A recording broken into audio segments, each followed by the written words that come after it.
Arte e Luta, número 9, episódio 9. Hoje um dia bastante especial aí. Vou estar fazendo Arte e Luta com Sensei Everton Teixeira, um cara que dispensa comentários. Já está online aqui, eu vou colocar ele.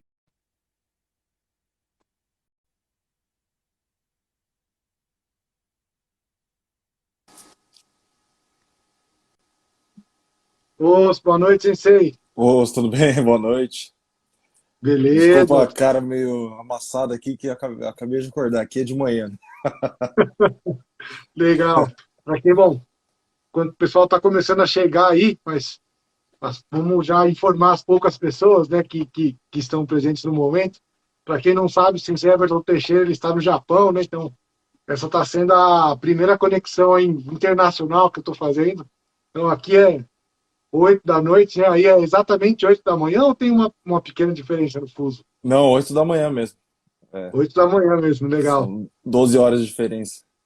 Legal. Então, começando a chegar aqui a galera, chegando no pessoal do meu dojo, já viu o Jonatas aqui, viu o Daniel, Victor, bastante gente chegando. É muito legal nessa essa união que tem no Kyokushin, assim, todas as lives que eu fiz com o pessoal praticante, bastante gente vem chegando mesmo, é uma satisfação muito grande ver a união que tem a galera, principalmente dos dojos, assim, é bem bacana isso. E acaba que junta a E, pessoa também, não só do Brasil, né? Mas de outros países também. Eu com vi que tem um certeza, da Rússia ali também, apareceu aqui agora há pouco também. legal. Alex Conceição também, de Ribeirão, chegando uma galera aí, ó. Ricardo Nunes, bastante gente chegando. Legal, Sensei. Então, você está em Yokohama, certo? Isso, Yokohama, é. Quando Bacana. eu vim morar aqui, primeira vez, para lutar no K1, eu morei em Tóquio, né? Só que agora a gente ficou em Yokohama. Bacana. E você está bem familiarizado aí com Yokohama? Prefere Tóquio?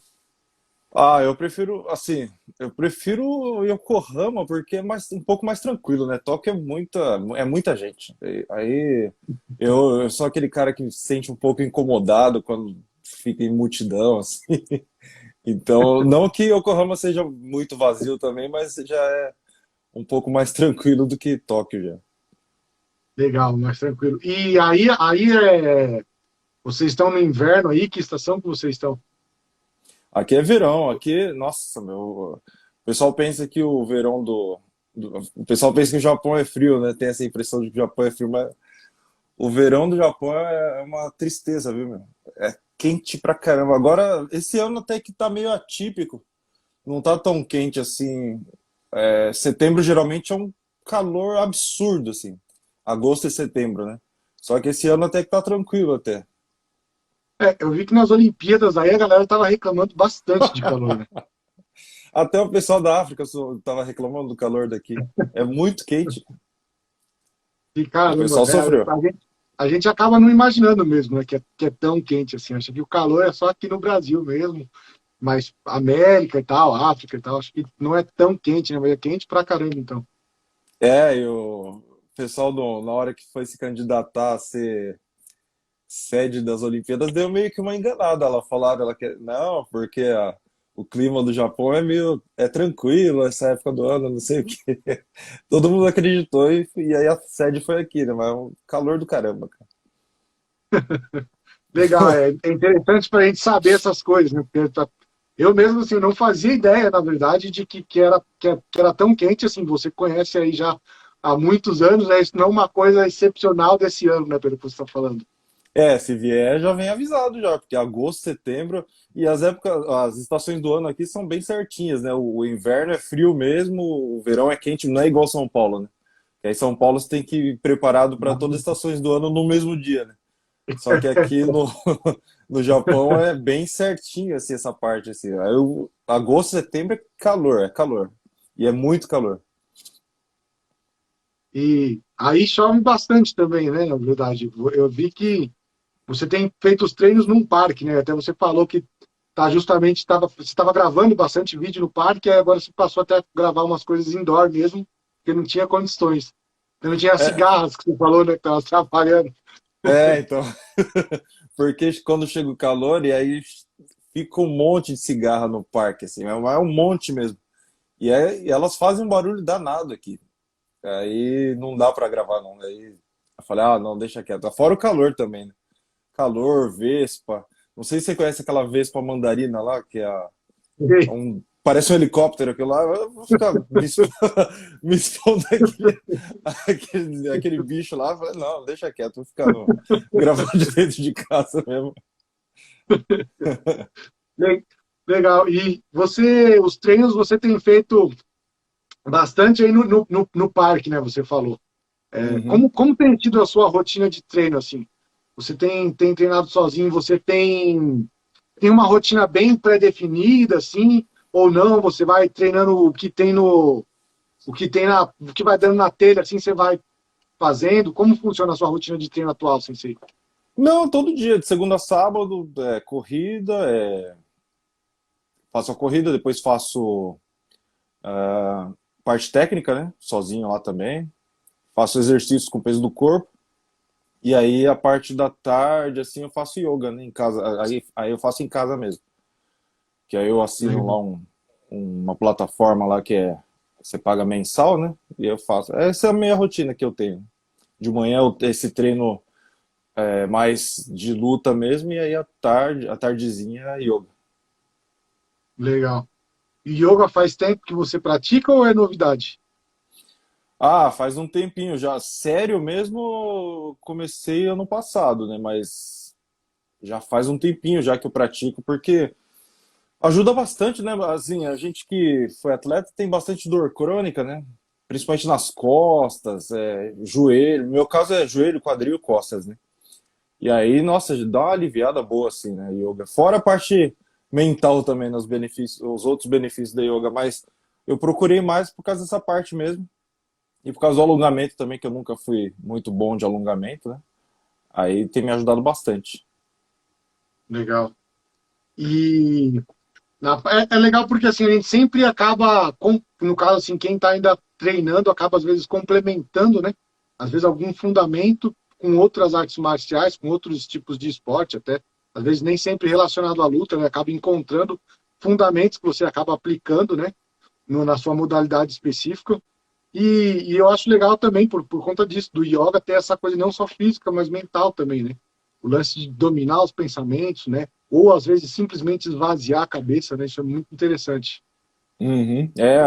Assim, o benefício que você ter consciência da sua respiração traz, né? É muito grande, né? Você consegue aplicar isso daí numa uma luta, uma pré-luta perfeitamente, né? Você começa a fazer lá, às vezes está meio nervoso para lutar, começa a fazer umas respirações mais profundas lá e consegue se controlar melhor. É uma coisa que as pessoas não valorizam muito, né? A respiração, né? Nem lembra que está respirando, na Sim. verdade. E aí, quando a gente faz esse tipo de exercício assim, ajuda bastante. Especialmente alongamento, né? Na verdade, às vezes a gente fica muito tenso ali, né? E esquece justamente de respirar, né? Por isso que não consegue alongar. É verdade. Legal, Sensei. E nesses treinos que você tem feito no parque, assim, você prioriza a parte mais funcional, mais técnica? O que que você mais curte, assim, treinar atualmente? Ou nesse momento de você estar, né, fazendo os treinos no parque, o que que você tem puxado mais, assim? Ah, eu faço mais voltado à luta em si mesmo, né? Parte de sombra, técnica de luta, faço mais essa parte mesmo. A parte de, claro que catar de vez em quando a gente faz, mas não é sempre não. Meu foco é mais nessa parte de luta mesmo. Às vezes está no sangue, não tem como fugir, né? Você acaba, É acaba difícil. sempre indo, não tem como fugir, né? Então, a gente gosta muito, né, dessa parte de competir, assim, não que eu pense em voltar a competir, assim, mas é o que sai mais naturalmente, assim, na hora que você pensa em treino, é o que sai mais naturalmente, é a parte de técnicas mesmo. Legal. E assim, Sensei, como você tem falando, né, que está fazendo uma rotina de treino aí de acho que segunda a sexta, se eu não me engano, às vezes até final de semana, talvez. Como. Isso é uma pergunta, acho que eu vou fazer em nome de várias pessoas aí, né? Como se você se manter motivado e focado ali a treinar mesmo que sozinho? Qual que é o maior desafio disso tudo, assim? Então, acho que é meio que natural. Na verdade, eu passo bastante tempo sozinho aqui, né? Por causa desse corona, e aí, assim, minha esposa às vezes está ocupada, cuidando da filha, não sei o quê, eu fico sozinho. Trabalhando aqui no computador também, aí acaba que se eu não treinar é pior. A cabeça vira uma fica ruim assim, né? Então, a motivação para treinar é assim, você manter uma mente saudável assim, né? Então, acho que para mim o esforço não é ir treinar, para mim é o contrário. Para mim, se eu não treinar, eu fico meio mal assim, né? É que meio uma válvula de escape o treino, né? Então, acho que para mim nesse sentido assim, o treino acaba ajudando bastante, acaba sendo meio que uma necessidade assim, né? Agora, para Sim, quem tem meio que tem dificuldade de manter disciplina, tem dificuldade de sei lá, manter uma rotina, né, diária de treinos assim, acho que o importante é estabelecer um objetivo, né? Porque se você vai treinar só por treinar, nem que seja vai de repente perder peso ou participar de um campeonato ou fazer lá um exame de faixa, tem que ter um objetivo na mente. Senão é difícil você manter a disciplina para treinar, né? Diariamente assim. Eu quando era atleta era simples, né? Era tipo não tinha muito que eu sempre tinha um objetivo, sempre tinha um campeonato na frente, sempre tinha alguma coisa para alcançar, né? Então também não tinha muito assim esse negócio de putz, hoje eu acho que eu não vou não. Tipo, não tinha assim, na minha cabeça tava ali que eu tinha que fazer aquilo se eu quisesse alcançar aquele objetivo, né? Então, se as pessoas, mesmo que não são competidoras, colocam um objetivo, fica bem mais fácil você manter a rotina de treinos assim. legal. Isso é bem interessante, né? Porque você mesmo falou aí de diversos objetivos, né? Às vezes nem sempre é só competir. Que seja o exame, né, o teste de graduação como um objetivo, ou colocar alguma coisa mais pessoal, como a manutenção do peso, ou simplesmente manter a saúde mental mesmo, né? Isso é muito Uhum, importante. Para mim também, na verdade, eu acabei, bom, voltei a treinar, né, sem muitas pretensões, assim, mas principalmente pensando na questão da saúde, na verdade, física e mental. Física porque fazia alguns anos, assim, que eu estava meio no sedentarismo, assim, só, na verdade, trabalhando, e eu trabalho com comunicação, então, computadores inteiros, você trabalha sentado, quando você fica de pé, ok, fazendo uma sessão de captação, etc., mas você está só de pé ali, você não está fazendo atividade nenhuma. uhum. Então, quando eu resolvi voltar a treinar mesmo, foi justamente para me manter ativo fisicamente, e aí, obviamente, eu já sabia, porque eu já tinha treinado mais novo, sabia o quanto isso ia contribuir comigo, assim, psicologicamente, mas depois que eu comecei a ver a coisa acontecendo mesmo, né? Aí você não. É o que você falou mesmo, a gente não quer mais, a gente sabe que não dá. O castigo é não ir, né, na verdade. Exatamente.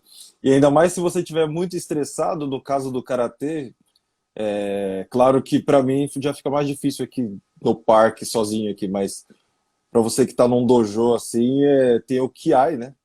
Então você solta ali no grito ali toda a Travado. sua, às vezes de repente o estresse, frustração, sei lá. Para mim ficar gritando no parque, o pessoal acha que me prende, sei lá. Mas para quem tá treinando num dojo assim, tem mais esse benefício ainda, né? Sim, com certeza. É legal, né? Essa semana aconteceu uma coisa bem inusitada, assim, para mim, né? Eu tenho três irmãs, né? E uma das minhas irmãs, inclusive, ela acabou entrando recentemente no Kyokushin, tá na faixa laranja. E Legal. aí o meu sobrinho mais novo, o vizinha, que tem 8 aninhos, entrou. E aí tem um outro que tá com 16.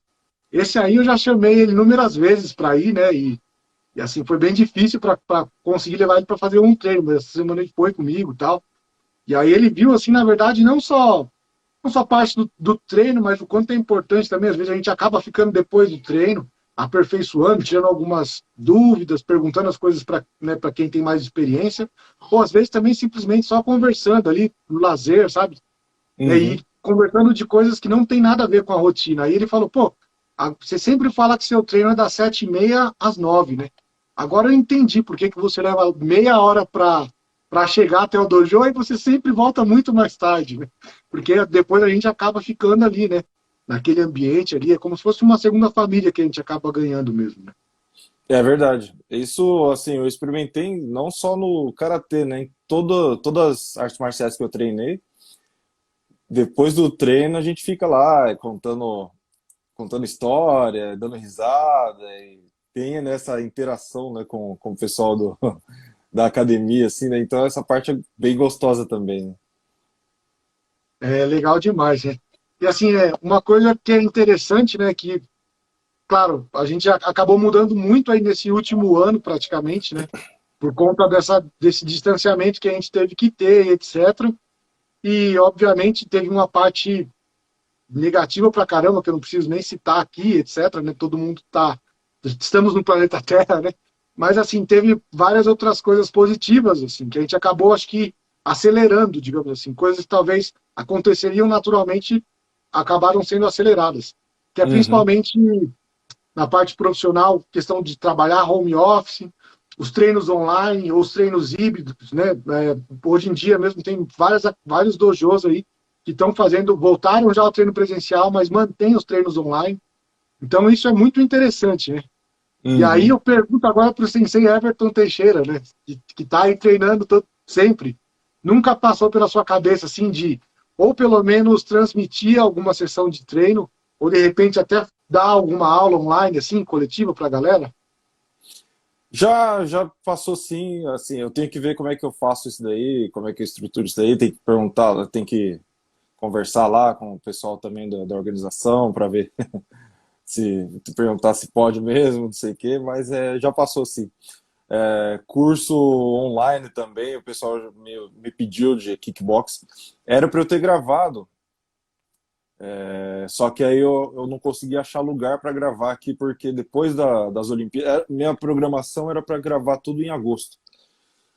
E aí setembro soltar, né? Mas aí não consegui por conta do o Covid agravou depois das Olimpíadas, né? E aí não tinha lugar para gravar. Aí acabou que agora que os números estão baixando de novo, aí dá para pesquisar de novo. Mas já passou sim. Aí vamos ver como é que vai ser mais para frente. Aí tem que me organizar direito nessa parte aí. Legal. Porque assim, imagina até que para gravar um seminário, etc., é algo que demande não só um espaço, né, adequado, mas também até uma equipe para filmagem, etc. Mas eu tenho visto assim muita gente às vezes fazendo umas transmissões bem simples, sabe? Uhum, Eu lembro que, poxa, logo quando o Covid ainda está, na verdade, bem difícil aqui, mas quando ainda estava tudo mais fechado aqui, assim, eu lembro que a gente começou a ver algumas transmissões tipo, de campeonato russo rolando, eu ia e até umas coisas menores, a galera só no dojo treinando e, tipo, transmissão ao vivo. Eu vi uhum, o Eremenko fazendo alguns, tipo, deixando, tipo, treino rolando só, e ele deixando só o celular fixo, sabe? Num uhum, tripézinho, olhando no lugar, e, tipo, olhando, assim.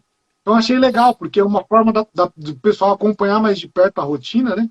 Acaba uhum, sendo um conteúdo que você produz ali até de uma forma bastante simples, assim, sem muito, sem muita sofisticação, mas que, uhum. assim, que o mais importante vai ter ali, né? Que é a bagagem de um campeão mundial, de pessoas muito experientes como você. Para mim, teoricamente, daria para fazer em casa isso aí. Teoricamente, porque aqui no Japão, essa parte de barulho é complicado, assim. Se você, você faz um barulhinho, né, e o vizinho não gosta, ele dá um rolo do caramba, assim. Então, nos apartamentos Lei aqui do tio, hein? A lei do tio aí é brava. é muito, e é o dia inteiro, assim, não tem, assim, tipo, no Brasil o pessoal faz barulho lá até umas 8 10 da noite, lá ainda tudo bem, lá o vizinho, dependendo do vizinho, ainda leva de boa.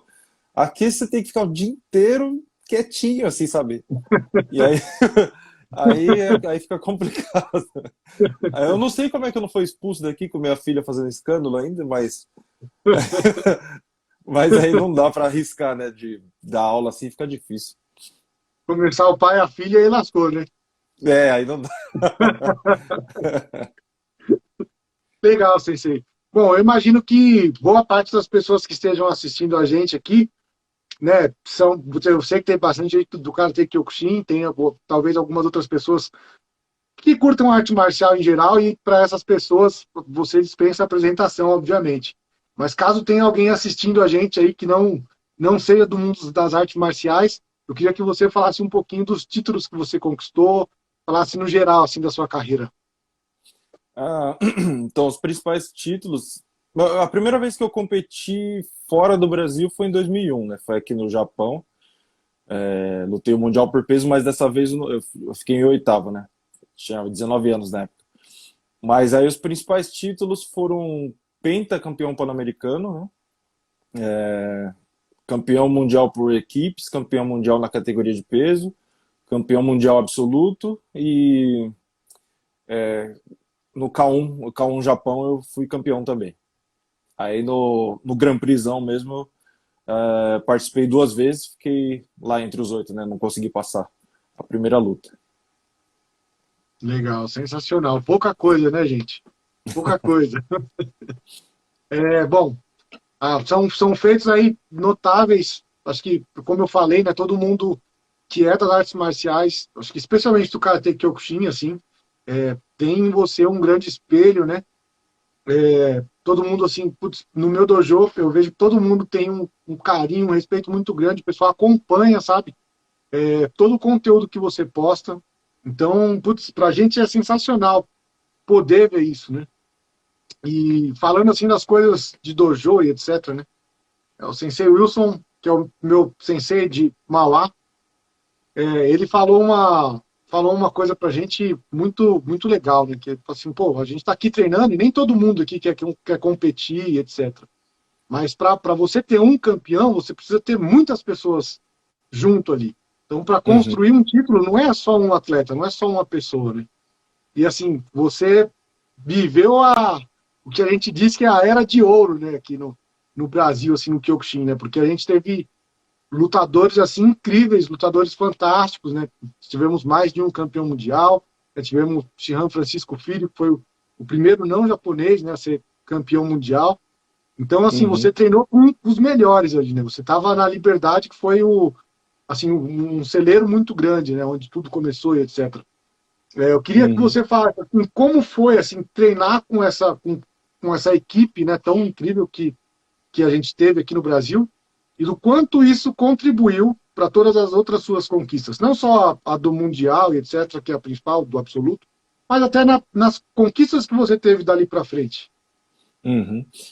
Bom, acho que para mim foi bastante sorte assim, né, eu ter começado a treinar bem cedo com todo esse pessoal, né? Assim, quando eu comecei a treinar, fazer o treino mais puxado ali de atleta com 16, 17 anos, treinava junto com o Ceci Glauber, com o Ceci Glauber se preparando para o Mundial, Ceci Fabiano, Shihan Ryuji, uma equipe forte pra caramba, assim. 99 lá, o pessoal treinando para Mundial e eu tava lá apanhando lá no meio lá, mas tava lá treinando com 17 anos, né? Aí, nossa, mas ter pego essa experiência desde o começo da minha carreira assim foi muita sorte. E aí mais para aí foram entrando mais pessoas lá na Liberdade, o CC Eduardo, Sensei Sérgio, e aí a equipe foi ficando cada vez mais forte, aí tinha os atletas de outras academias também que a gente treinava junto lá, pelo menos uma vez por semana, era bem unida a equipe nessa parte aí, né? O pessoal vinha do interior treinar, o CC Leonardo Tavares de Sorocaba, o pessoal de Ribeirão, era bem forte a equipe, assim, a gente sempre treinou, teve esse treino uma vez por semana juntos, era muito, assim, a gente podia trocar bastante experiência, fazia bastante comitê junto ali, então era, assim, para mim foi muita sorte. Durante toda a minha carreira eu tive essa equipe muito forte para treinar, tinha bastante, igual como o Cecil Wilson falou também, bastante suporte assim de pessoas que também não eram atletas, né? Tinha 50 lutas que era realizada toda semana na academia. E aí os ajudantes eram alunos comuns, né? Assim, não eram atletas. E aí se não fosse essa ajuda também de você poder lutar com pessoas de estilos diferentes assim, você não consegue ter a bagagem suficiente para você chegar lá num campeonato que você às vezes não sabe quem você vai pegar e assim ter que adaptar na hora o seu estilo ali para aquele tipo de adversário, né? Então, ali, imagina você fazer 50 lutas com pessoas diferentes toda semana. A bagagem que você não pega, a experiência que você não pega, o tipo de.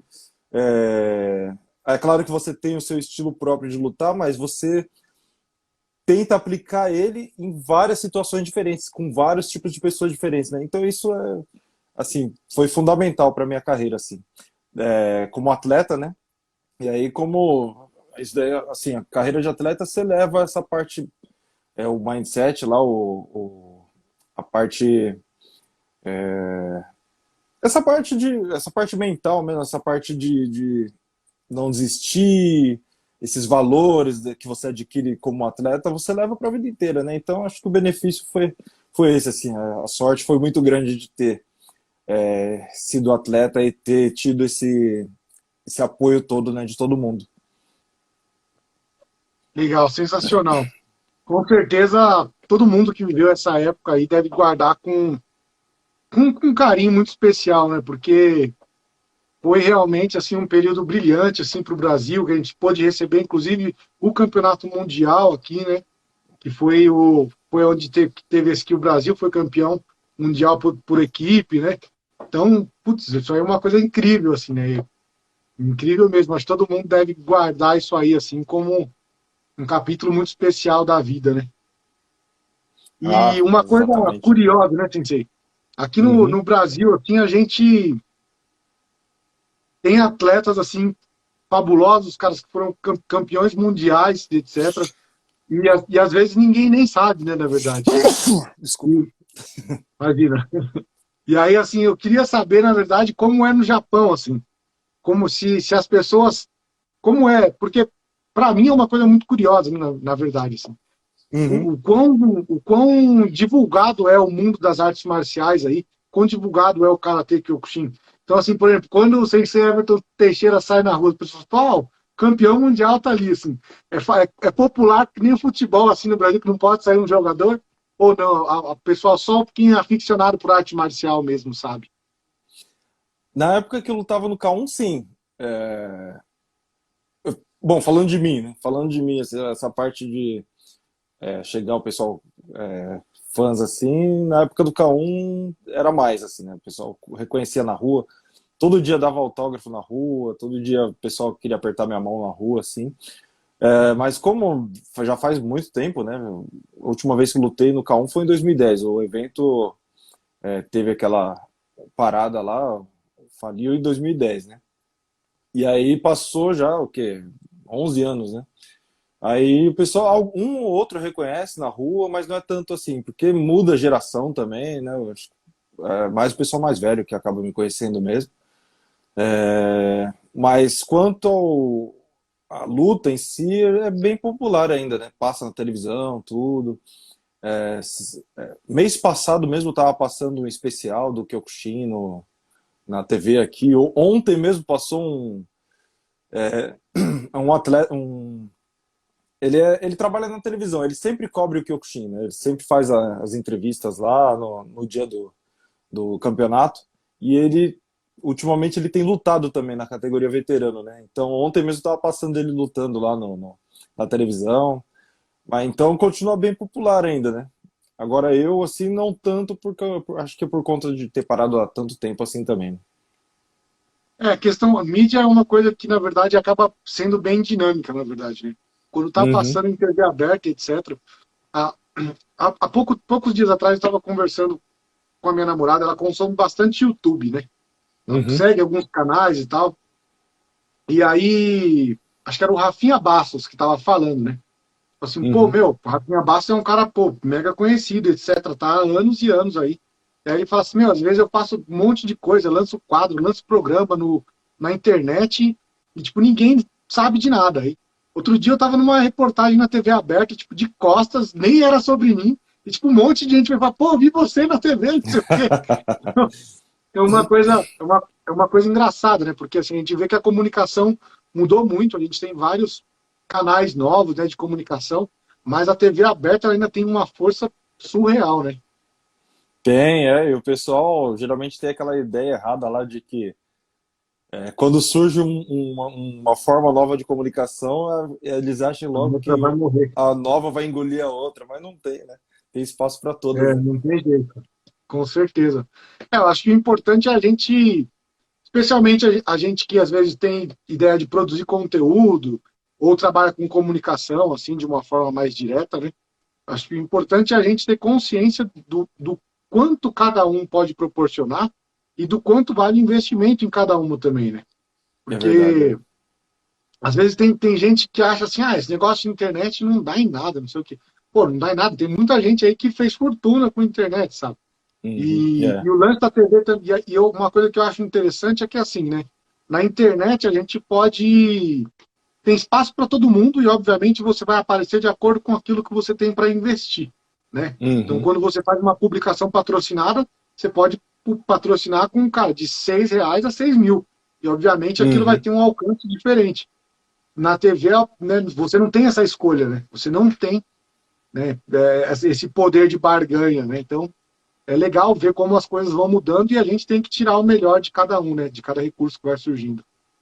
é verdade. Essa E parte, uma coisa... essa parte Pode falar, Pedro, pode falar. dessa nova forma de comunicação, assim, democratizar tudo, além de, tipo, você falou dessa parte paga, ainda tem a parte orgânica, né? De repente você produz um conteúdo bom lá, você consegue escolher as palavras-chave certas lá, você ranqueia no Google lá, ranqueia o seu vídeo no YouTube e acaba, às vezes, nem precisando de tanto investimento assim, né, nessa parte de mídia paga, né? De tráfego pago, né? Com certeza. São uma série de estratégias, né, na verdade, né? É que, assim, infelizmente, a internet vai virando comércio, né? Então, eles vão dificultando cada vez mais, né? Não tem jeito, eles vão... Uhum. Quanto menos mídia você põe, né, mais difícil vai ficando. Então, é terrível, assim, mas eu acho legal porque, assim, dá voz a todo mundo. Claro que, às vezes, nem sempre as pessoas certas e a ideia certas, mas eu Uhum. acho legal, porque, assim, é um espaço muito, muito interessante, que as pessoas, sabendo aproveitar, podem fazer coisas incríveis, né? Uhum. É E, verdade. assim, uma coisa que eu queria perguntar, acho que de certa forma até você já respondeu, né? Falando a respeito da popularidade, na verdade, do karatê no Japão, assim. Isso é uma Uhum. coisa super bem difundida. Hoje em dia, artes marciais no geral, como é a popularidade assim do esporte voltado à luta aí no Japão? Esporte de luta sempre foi popular, né? MMA, o pessoal gosta muito de pro wrestling também, né? Que é aquele telecat, kickboxing, nem se fala. O karatê, assim, no Brasil, assim, o Shotokan acaba sendo mais famoso, assim, né? Agora, aqui no Japão acontece o contrário, né? O Kyokushin é mais famoso. Quando o karatê foi para as Olimpíadas, o pessoal não sabia direito. Ué, mas é karatê? O próprio pessoal aqui do Japão tava comentando, assim, todo mundo meio surpreso. Ué, mas como assim karatê? Desse jeito, não sei o quê? Porque na cabeça deles a imagem do karatê é o estilo de contato, né? Que Então, legal. assim, continua sendo bem popular ainda. Que legal. Então, já, bom, já respondeu, né, até a minha próxima pergunta, que eu ia perguntar se tem algum estilo mais popular aí, mais difundido, né? Porque então É, o aqui. Kyokushin aí é bem mais famoso. Você vê bem mais dojo de Kyokushin do que de Shotokan, por exemplo. Sim, sim. Todo lugar tem dojo de Kyokushin. Aqui pertinho tem um. É, todo lugar tem, assim, né? E muito atleta que você vê também de kickboxing fazendo sucesso. Aí, quando você vai investigar um pouquinho, treinou Kyokushin. Que Os legal. pais procuram colocar os filhos no Kyokushin também. Assim, essa parte de luta em pé, assim, acho que o Kyokushin continua bem forte aqui. Agora, Que claro que tem aqui é uma força, é uma potência bem grande o wrestling, né? Principalmente feminino. O judô também é muito forte aqui, mas o Kyokushin ainda está bastante popular ainda. Que legal. Para mim é muito interessante saber isso, porque é uma curiosidade que eu tinha, né? Porque assim, aqui no Brasil, bom, eu pratiquei Karatê Shotokan um bom tempo, assim, eu comecei a treinar com 13 anos, e aí eu parei com mais ou menos uns 17, assim, que foi onde eu comecei a estudar e etc. E Uhum, aí começou a complicar a minha rotina. E aí depois de muito tempo parado, eu voltei, na verdade, inicialmente no Karatê Shotokan. E assim, foi uhum, engraçado porque assim, primeiro que eu lembro que quando eu treinava já tinha esse papo de karatê olímpico e tal. E aí agora, né, mais recentemente aí há 3, 4 anos no máximo, isso se intensificou, né, de uma forma gigante, né? Agora era uma coisa real mesmo, né? E uhum, aí, assim, então eu senti a diferença assim de uma forma, sabe, assim, enorme, assim, uma coisa gigante mesmo, assim, a diferença de 10 anos atrás para agora, né? uhum, Mas ainda assim, o Shotokan continua sendo um estilo muito popular aqui, muito difundido.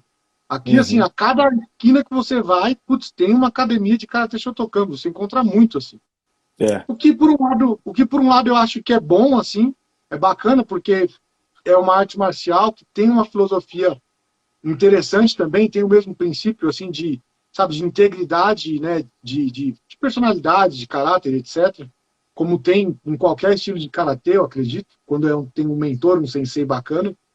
Uhum, Mas por outro lado, tem um lado que eu não julgo tão legal, que é o quê? Quando tem muita gente, é difícil de manter uma linhagem de raciocínio, de manter um controle do que está sendo passado, né? E aí, às vezes, você encontra academias de níveis muito distintos, assim, né? uhum, Encontra academias muito boas e também encontra academias, assim, muito ruins. uhum. E, enfim, eu fiz até a minha transição, assim, do Karatê Shotokan, na verdade, para o Kyokushin durante a pandemia, na verdade. Eu comecei a Ah, treinar, eu comecei a treinar, na verdade, nos treinos online. Isso é uma coisa que é bem interessante, porque o que acontece, né? Quando eu comecei a treinar, né, com meus 13 anos de idade, na verdade eu nem sabia que tinham estilos diferentes de karatê. Foi uhum, uma coisa mais por conta, tipo assim, tem uma academia de karatê no colégio aí, eu sempre gostei de luta e tal, vamos lá. Depois que eu fui descobrir, na verdade, né, que existiam outros estilos, outras escolas, uhum, e o Kyokushin sempre me chamou muita atenção, né? Principalmente porque, assim, eu sou um cara, sempre fui, assim, resistente à pancada, golpe, etc. O uhum, Shotokan, ele tinha mais contato. E aí, assim, só que agora tem cada vez menos, né? Cada vez menos contato. E aí, uhum, assim, eu tinha uma curiosidade de treinar Kyokushin, de conhecer uma academia, mas por toda a história que eu tive, todo o respeito que eu tinha aos meus senseis, etc., eu acabei meio que sempre deixando para outra hora, sabe? Sempre deixando para aham, uma forma, meu. E aí o que aconteceu foi que na pandemia, né, meu sensei ele não estava muito afim de dar os treinos online e tal, e eu não queria ficar sem treinar. uhum, Então foi onde eu comecei a pesquisar mais sobre Kyokushin, ver os dojos que tinham próximos à minha casa. E aí foi onde eu acabei conhecendo o Dojo Mauá. Entrei no site da federação, lá vi a lista. Falei, não, esse aqui né, tem uma logística boa, eu vou para lá. Então eu comecei a fazer os treinos online, na verdade. Né? Eu era caramba, faixa legal. marrom, primeiro Kyu no Shotokan, e eu voltei para faixa branca por conta do Kyokushin. E, Uhum, e tá sendo assim ótimo, tá sendo uma aventura e tanto, assim, tô me curtindo muito, assim, acredito que me adaptei, assim, bem. Obviamente tem muita coisa para aprender, para melhorar e etc, porque são fundamentos muito diferentes, né? uhum, Mas eu tô curtindo pra caramba, assim. Tô curtindo pra caramba e, assim, pra mim é todo dia uma novidade, né, na verdade. Não só uhum, por conta não só por conta da diferença de estratégia, de objetivo, né, dentro da competição, né, mas também uhum, pela história, etc. Então tá sendo muito bacana, assim. E falando até de diferença de estilos, né, na verdade, a distância é uma das coisas que eu senti muito, né, obviamente, porque no Shotokan é por ponto, então isso é legal porque você pega uma movimentação muito interessante de entrar para bater, sair, etc. Mas, uhum, por exemplo, o que é novo para mim é a parte de curta distância, né? golpear a curta distância, etc., se defender na curta ali. E eu acredito que Uhum, isso aí foi uma coisa também que mudou bastante quando você mudou do karatê para o kickboxing, né? uhum. Então Ah, essa eu foi, queria acho que é. perguntar para você a respeito Aham. dessa sua transição do karatê para o kickboxing, né? Como foi a caminhada para você chegar até o título aí do K1? Acho que, bom, o título mesmo do K1 Grand Prix eu consegui no meu segundo evento, né? Eu lutei a primeira luta, mas nossa, mas foi uma coisa completamente diferente assim para mim. Eu não conseguia socar, não conseguia acertar o soco direito, a distância, eu tava sempre fora da distância. A maior dificuldade que eu tive mesmo foi com a distância, né? No kickboxing. E aí você acaba meio que não conseguindo colocar toda a força que você tem no seu soco por conta de não saber direito calcular a distância, erra o passo, e aí às vezes você leva golpe que não era para levar. Mas aí eu fui acertando as coisas, e aí no segundo evento teve o Grand Prix do Japão, eu fui campeão, mas ainda tinha bastante coisa para aprender ainda, né? Eu considero que eu aprendi a lutar kickboxing em 2010. Que eu passei 2008, 2009, 2008 eu lutei no Grand Prix, 2009 também lutei no Grand Prix. Só que aí em 2010 passei um tempo na Holanda, eu consegui finalmente fazer a conexão com o que eu tinha, a bagagem que eu tinha no karatê com o kickboxing, né? E aí eu finalmente consegui meio que deslanchar, assim, foram minhas melhores lutas foram em 2010. Legal, Sensei. É bem diferente, né? Eu estou fazendo também os treinos de kickboxing Shigeki que tem lá agora. E assim, eu me sinto engatinhando, assim, sabe? No começo de tudo, porque muda bastante coisa, né?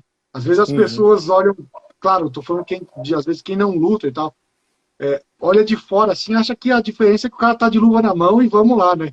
E é uhum. muito diferente, né? É muito É diferente, né? Tem bem diferente. muita coisa. E aproveitando aqui, inclusive eu vi que tem algumas perguntas. O pessoal do Uhum. Dojo Suzano aqui, o Sensei Diego está perguntando aqui, né? Sensei Everton, ícone do Kyokushin Mundial, pensa em fazer uma luta de despedida dentro do Kyokushin? Ah, não. Nossa, pra lutar Kyokushin, você tem que estar meio que inteiro, assim.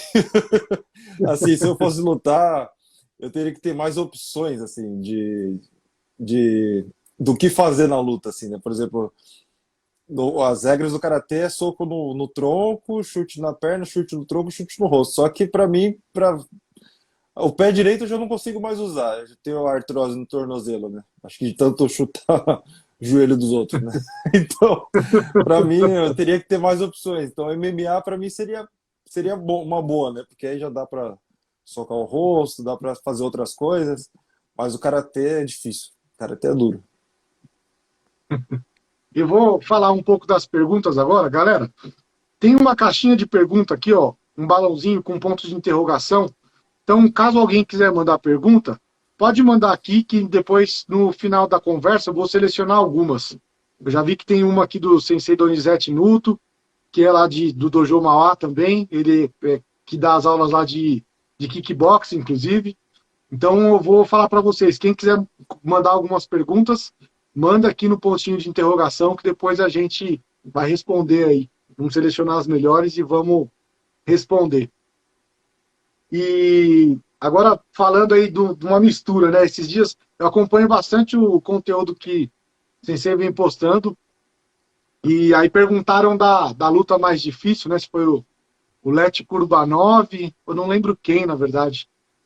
Mandaram dois Ariel nomes lá, Lete. e aí você respondeu que, na verdade, a luta mais difícil foi contra o Sergei Osipov, né? Uhum. E aí, e no kickboxing, assim, qual você acha que foi o seu embate mais difícil, assim? Você acha que o do Overeem foi um dos mais complicados, que acabou com um final não muito bom? Ou teve algum outro que Sensei classifica como mais duro, assim, mais sofrido? Então, do Overeem, na verdade, nem teve luta, né? Acabou rápido, então não é aquela luta que você fala, puta, que luta difícil, porque não teve luta, né?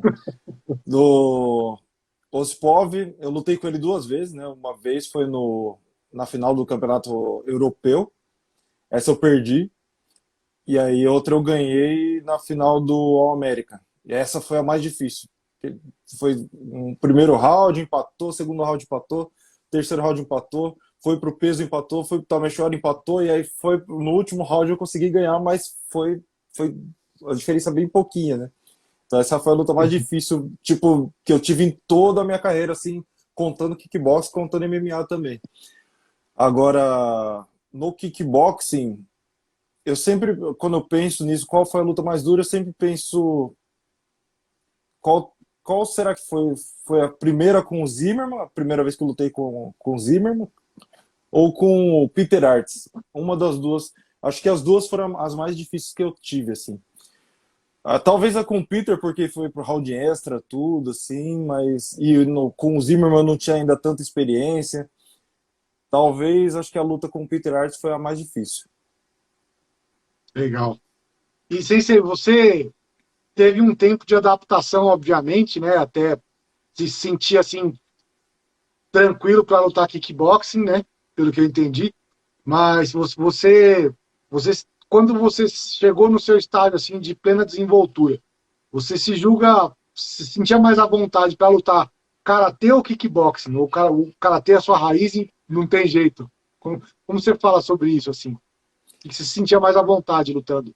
Na verdade, o tempo de adaptação foi igual quando coloca o peixe no aquário lá, né? Você coloca lá meia hora o peixe no saquinho lá dentro e depois solta ele lá. Tipo, eu ganhei o Mundial de 2007 em novembro e fevereiro eu já tava treinando kickbox para estrear em abril, assim, sabe? Tipo, sem nunca ter lutado kickbox, né? Então foi esse tempinho que assim, o pessoal do Kyokushin é assim, né?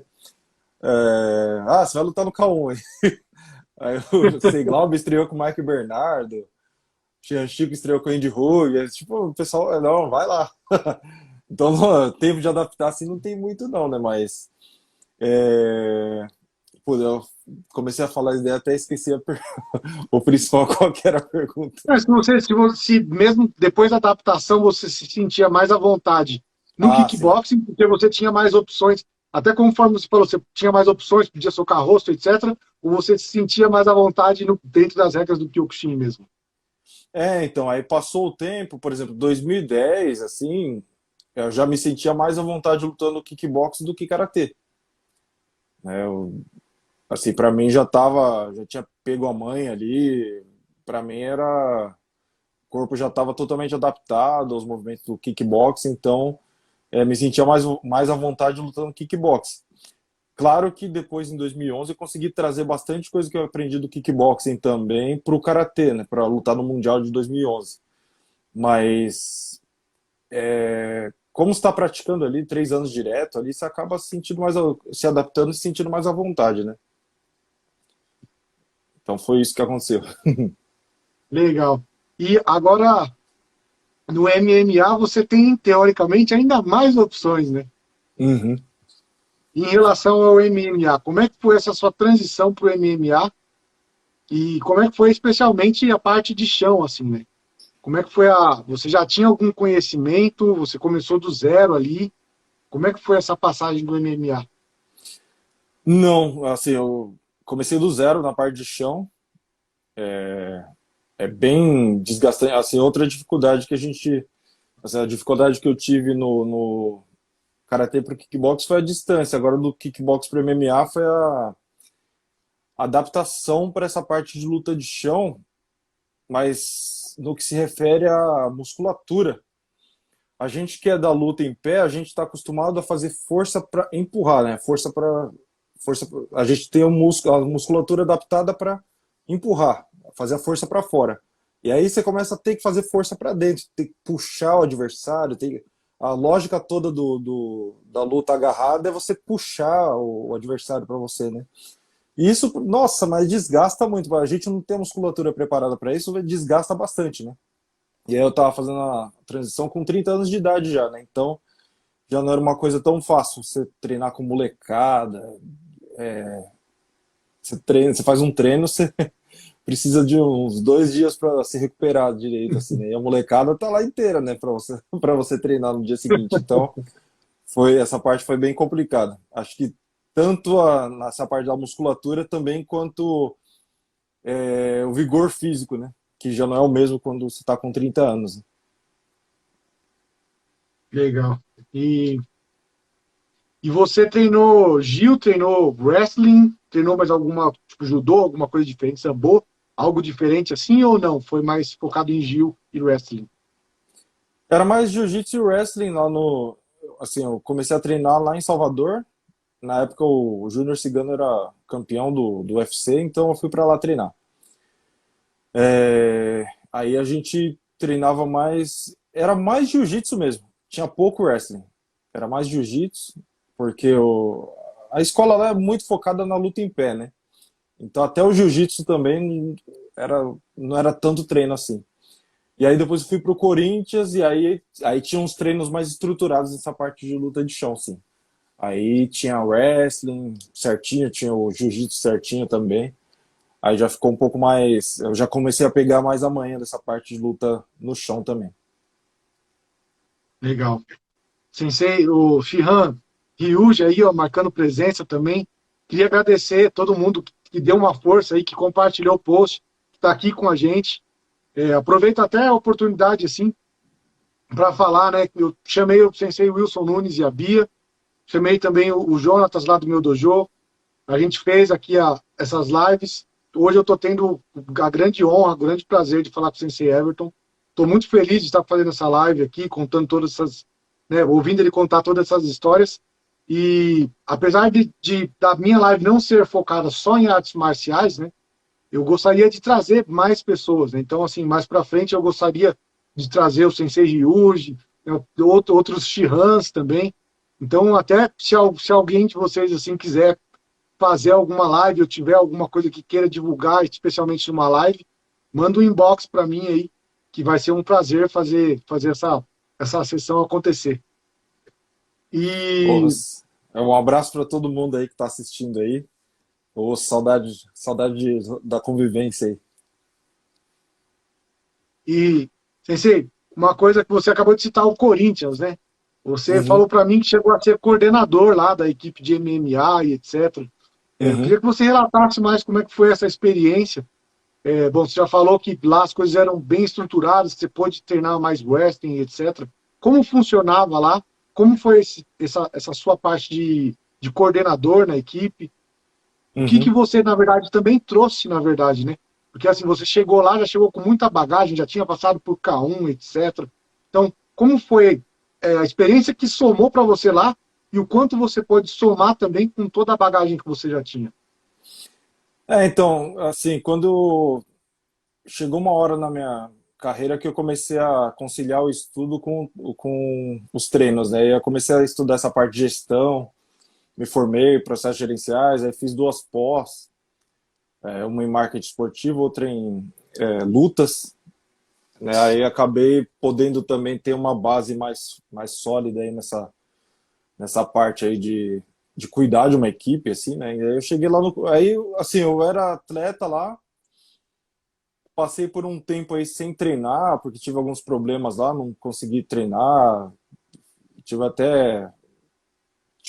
Deu uma alteração no meu exame do coração lá, eu tive que parar de treinar, teve um monte de coisa lá, né? Aí, depois de um tempo, me chamaram para ser coordenador lá da equipe, até porque o pessoal sabia lá do meu currículo de estudos e da experiência de luta, né? Aí me chamaram para ser o coordenador da equipe, assim. Foi um desafio, né? Um desafio novo, assim. É, a parte de alinhar, assim, os treinos, assim, alinhar os interesses dos atletas com os interesses dos outros treinadores, com os interesses da, da gerência que ficava assim, cuidava de todos os outros esportes, assim, foi bem interessante essa parte, assim. Claro que tem coisa assim que você não consegue chegar e mudar, né? Você vê que não é aquilo que não é daquela forma que deveria ser feito, mas você não consegue mudar porque já está meio que enraizado no lugar. Mas me deu uma boa bagagem nessa parte de gestão, assim, E eu gostava muito, assim, treinar, trabalhar com atletas, trabalhar com lutas, assim, bem, para mim é bem gratificante, né? É interessante porque às vezes a gente tem, tudo bem que assim você fez a faculdade, depois as pós que você fez já foi focado, na verdade, né, nessa parte esportiva de lutas e etc. Mas eu, por exemplo, eu trabalho com design e publicidade, né, trabalho com comunicação. Eu sou músico também, na verdade. E aí o esporte, na verdade, é mais como um hobby, na verdade. Eu nunca pensei em ser tipo lutador profissional nem nada assim. Uhum. Mas a gente acaba, às vezes, tendo um negócio no sangue que a gente te arrisca em competir de vez em quando, né? Se arrisca a dar umas aventuradas, assim. Uhum. Mas, por muito tempo da minha vida, as três coisas andavam muito distintas, assim, sabe? Uhum. A música ia para um lado, a comunicação para outro, a parte das artes marciais para outro. E hoje, assim, eu cheguei num ponto que eu acho que as três coisas conseguem se relacionar, sabe? De uma Uhum. forma ou de outra. E acho que é interessante quando a gente consegue fazer essa integração, né? Então, eu imagino que o Corinthians tenha sido mais ou menos isso, né? Talvez uma realização por conta de juntar tudo isso, né? O mundo da luta, da gestão, do empreendedorismo. Então, porque assim, o caminho mais natural para quem foi atleta, assim, acaba sendo a educação física, né?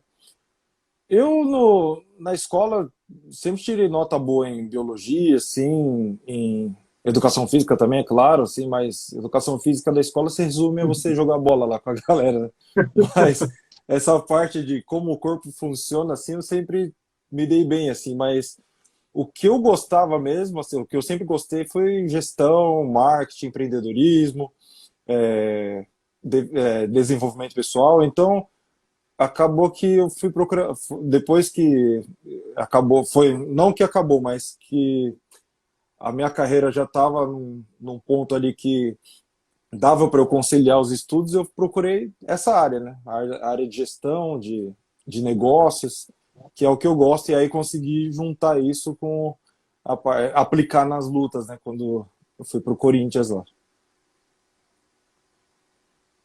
Legal. E falando agora dessa questão de business, né? De negócio, etc. Muitas vezes, né? Hoje em dia, na verdade, assim, né, o esporte como um todo acaba sendo muito focado em business e etc. E a gente tem visto que tem acontecido eventos aí de todas as formas, né? Você vê que muitas vezes é um Uhum, evento pensado totalmente no comercial e que talvez sejam organizados por pessoas que estão pensando totalmente na parte financeira e etc. E esquecem do uhum. princípio das artes marciais, esquecem do princípio do lutador, etc. Então eu queria pedir a sua opinião sobre essas lutas que vem acontecendo, essas lutas de exibição que mistura youtuber com lutador profissional e etc. Você tem acompanhado isso aí? O que você acha, Sensei? Assim, você vendo pela parte técnica, assim, não faz sentido nenhum, né? Só que os caras são gênios, né? Esses moleques, o Logan Paul e o Jake Paul, são dois gênios, assim. Construíram uma base enorme de seguidores e estão conseguindo monetizar isso tipo, de uma forma assim é, diferente do que como eles iniciaram, né, no YouTube, sei lá. E eu não sei, não dá pra você falar, sei que é luta de youtuber também, mas os caras estão lutando com campeões do UFC, estão ganhando de campeões do UFC, é, enquanto o pessoal lá do UFC, do próprio UFC, tá lá, tem que galgar as posições deles, tem que passar por todo um processo ali para talvez chegar numa luta de cinturão. Os moleques já chegaram no topo assim, ganhando bolsa muito maior do que todo mundo, assim. Então, olhando pelo aspecto de negócios assim, os moleques são gênios assim, né? E assim, quem conseguir transformar a sua audiência dessa parte, dessa forma aí que eles fizeram, assim, e conseguir fazer uma coisa dessa, assim, chegar, lutar num. Eu não falo esporte, né? Porque acaba que luta de. Luta profissional acaba não sendo esporte, é entretenimento, né? Esporte é quando você vai lá, treina, principalmente no amador, eu acho que principalmente no amador, né, que não tem essa parte toda forte de negócios envolvidos, assim, Olimpíadas, isso daí é esporte. Agora, luta profissional acaba sendo entretenimento, né? Então, a molecada que conseguir, a molecada, eu digo assim, esse pessoal que tem uma audiência forte, conseguir transformar isso aí para fazer o que eles quiserem, assim, seja luta, seja outra coisa, de repente música, sei lá, qualquer coisa, acho que é muito inteligente da parte deles, assim, fazer isso aí. Legal. Eu acho também que assim eles têm um mérito assim nessa parte, sabe? Eu achei que os caras conseguiram mobilizar coisas assim, talvez não mobilizar, mas assim, eles quebraram muitos paradigmas, sabe? E isso gerou, na verdade, um puta buzz dentro, né, do UFC e etc, né? Muitos atletas acabaram, talvez até abrindo a cabeça para a questão de negócio. Uhum, Começaram a ver com outros olhos os contratos, essas coisas. Mas, ao mesmo tempo que tem essa parte que eu acho muito interessante, eu vi algumas coisas também assim que eu fiquei triste, assim, sabe? Essa última luta que teve do Holyfield com o Vitor Belfort, assim, eu achei, por exemplo, tipo, sei lá, meio desnecessário, sabe? Tipo, ok, eu sei que, né, o Holyfield, pelo que eu entendi, acabou entrando lá de última hora e tal, mas, tipo assim, pô, um cara do. Né, pô, Holyfield, cara, tipo, não preciso nem falar nada, sabe? O Holyfield. Achei uhum, que foi uma coisa meio necessária, assim, para a história dele, etc. E, enfim, cada um sabe da sua vida, da sua trajetória, da sua carreira. Ele deve ter tido os motivos dele também para aceitar. uhum, Mas, sei lá, eu via muito mais sentido numa luta, talvez, dele e do Mike Tyson ali, sabe? uhum, Já tem uma idade, né, mais parelha, etc. Acho que para mim o que pegou mais, assim, o que me deixou mais reticente foi a questão da diferença de idade, sabe? uhum. Então, você não pode errar no ponto, né? Igual, putz, pegou. E agora o pessoal as comissões atléticas já não vão poder fazer isso aí, já não vão poder ficar liberando qualquer pessoa para lutar. Qualquer pessoa, assim, né? Que eu falo, pô, o cara com quase 60 anos, né, meu? Aí não dá, né? Aí, realmente essa Então, luta aí foi triste mesmo. porque, sei lá, é praticamente 15 anos de diferença, assim, né? Então, putz, 15 anos é eternidade, assim, né? Tipo, porque de ok, tipo, Holyfield com certeza tem muito mais experiência, mas não tem mais estrutura física, não tem mais integridade física, né, talvez, por tudo que o cara passou, né? Então seria bem, eu achei bem complicado, assim, achei que foi um pouco demais, sabe? É aquilo que a gente vinha falando, de buscar um equilíbrio ali, porque que nem, né, os moleques lá, o Jake e o Logan Paul, eles tiveram uma puta sacada, tal, legal pra caramba. Só que Uhum. aí manter o equilíbrio é difícil, né? Às É, vezes a galera acaba metendo o pé pelas mãos, né? é verdade, é. E assim, acaba que, como é que a gente, qual é a forma que a gente consegue chamar mais atenção ainda? E acaba perdendo ponto, né? É É, complicado isso aí. é, eu, como eu falei, né, eu tenho um sobrinho de 16 anos, tal, e inclusive ele trabalha comigo, assim, ele me ajuda bastante nas coisas que eu venho fazendo atualmente, na minha empreitada como comunicador, assim, nas coisas da Uhum, agência. E eu acho muito interessante ter essa mistura, na verdade, de gerações, né? Porque ele me traz muitas informações que às vezes não são claras para eu enxergar, porque não faz parte do meu convívio ali. uhum, Então eu acho muito interessante algumas coisas que ele traz que eu não consigo ver e algumas coisas que eu vejo com muita clareza que ele não consegue ver. uhum, Então, que é justamente esse lance do view, assim, sabe? Pô, para mim é muito nítido quando às vezes alguma pessoa tá fazendo alguma coisa só por conta do view ali. Eu falo, meu, uhum. mas você não percebe isso, sabe? E às vezes, porque as pessoas acabam se excedendo, assim, elas perdem totalmente a noção. Elas pensam, puta, isso vai dar audiência, vai dar ibope, vai dar o que falar. Então ela vai lá e faz, sabe? Não importa, custe o que custar, sabe? E às É vezes, o e essa luta clickbait, foi né? uma. É, total. E essa luta foi uma luta que eu senti um pouco isso, sabe? Tipo, não interessa quanto vai custar, vai dar audiência, sabe? É, foi triste mesmo. E foi complicado, né? Agora vamos falar da parte boa também, de view e etc., de compartilhamento de conteúdo, né?